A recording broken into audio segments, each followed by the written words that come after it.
आप सभी को सादर प्रणाम।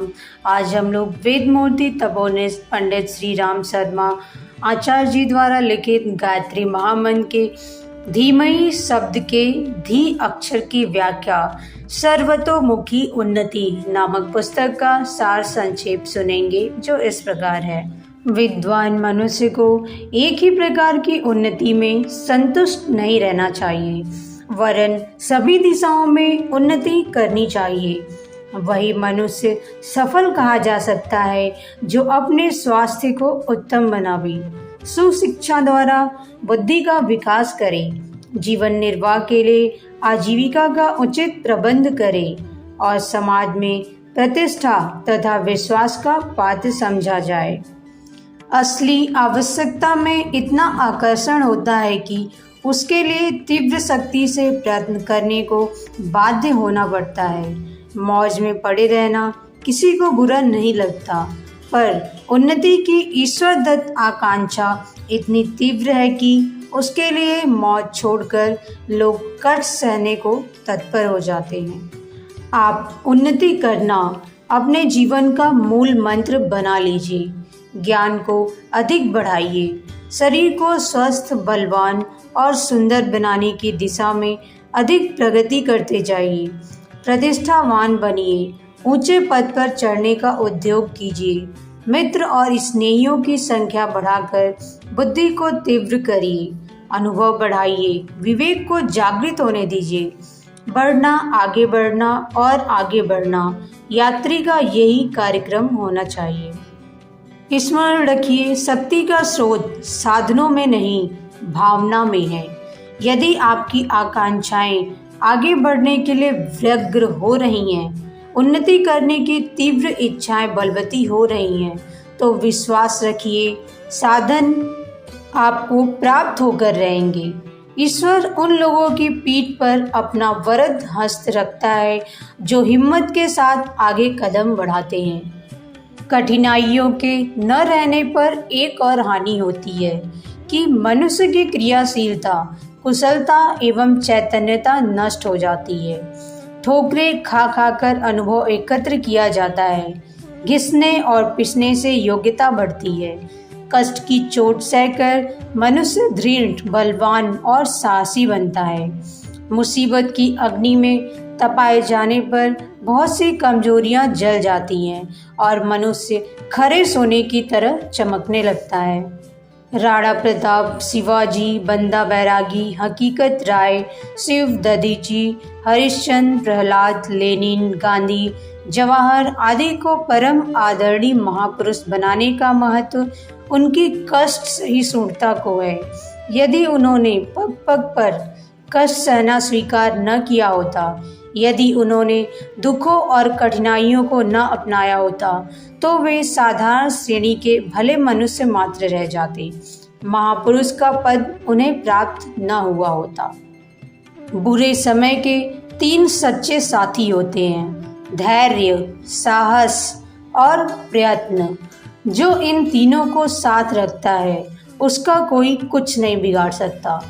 जिसने कठिन समय में अपने मानसिक संतुलन को कायम रखने का महत्व समझ लिया है, जो बुरी घड़ी में भी दृढ़ रहता है, अंधकार में रहकर भी जो प्रकाशपूर्ण प्रभात की आशा लगाए रहता है, वह वीर पुरुष सहज में ही दुर्गमता को पार कर जाता है।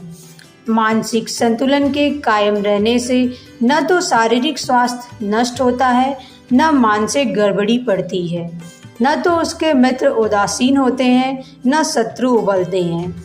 इस प्रकार स्वनिर्मित दुर्घटनाओं से वह बच जाता है। कोई योजना निर्धारित करने के साथ साथ यह भी ध्यान रखना चाहिए कि निश्चय कार्यक्रम में विघ्न भी पड़ सकते हैं, बाधा भी आ सकती है, कठिनाइयों का सामना करना पड़ सकता है। जिसमें खतरों से लड़ने का साहस और संघर्ष में पड़ने की क्षमता हो, उसे ही सिद्धि के पद पर कदम बढ़ाना चाहिए। जो खतरों से डरते हैं, जिन्हें कष्ट सहने में भय लगता है, कठोर परिश्रम करना जिन्हें नहीं आता, उन्हें अपने जीवन को उन्नतिशील बनाने की कल्पना नहीं करनी चाहिए। पांडव एक दिन राजगद्दी पर भी शोभित थे। एक दिन उन्हें मेहनत मजदूरी करके अज्ञातवास में पेट भरने और दिन काटने के लिए विवश होना पड़ा। राणा प्रताप और महाराज नल एक बार दीनहीन दशा में भी रह चुके हैं, पर इसके लिए कोई विद्वान पुरुष उनका उपहास नहीं करता। मूर्ख और बुद्धिहीनों के उपवास का कोई मूल्य नहीं, उनका मुंह तो कोई बंद ही नहीं कर सकता, वे तो हर हालत में उपहास करते हैं। महात्मा गांधी का समय बहुत ही कार्य व्यस्त रहता था। फुर्सत न मिलने का बहाना बहुत ही झूठा बहाना है। जिस विषय में मनुष्य की दिलचस्पी हो उसके लिए वह जरूर ही थोड़ा बहुत समय निकाल सकता है। जो लोग फुर्सत का बहाना करते हैं उनका भावार्थ वास्तव में परिश्रम से जी चुराना होता है।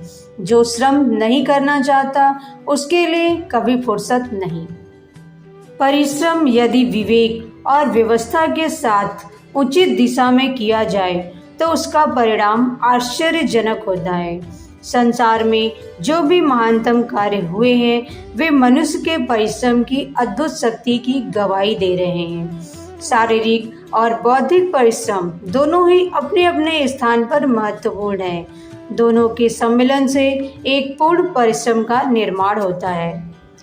अध्यात्म शास्त्र के गीता आदि ग्रंथों में आसक्ति छोड़कर कर्तव्य भाव से कार्य करने के जिस कर्म योग का उपदेश दिया है वह कर्म को कर्तव्य समझकर परिश्रम में ही रस लेने की ही शिक्षा है।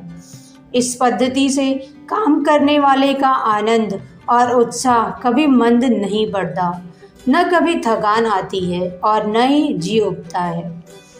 परिश्रम में अनेकों लाभ का भंडार भरा है।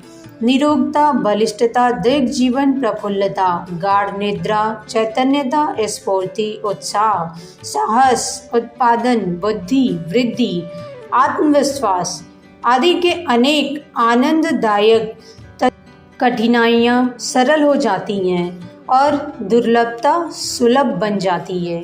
बड़ों का बड़प्पन, महान पुरुषों की महानता, विद्वानों की विद्वता एवं संपत्तिशालियों की संपदा और कुछ नहीं, केवल उनके परिश्रम का ही दूसरा रूप है। धन्यवाद। वीडियो अच्छा लगा हो तो लाइक, शेयर और सब्सक्राइब करें। इस पुस्तक को पूर्ण पढ़ने हेतु डिस्क्रिप्शन बॉक्स में दिए गए लिंक पर जाएं।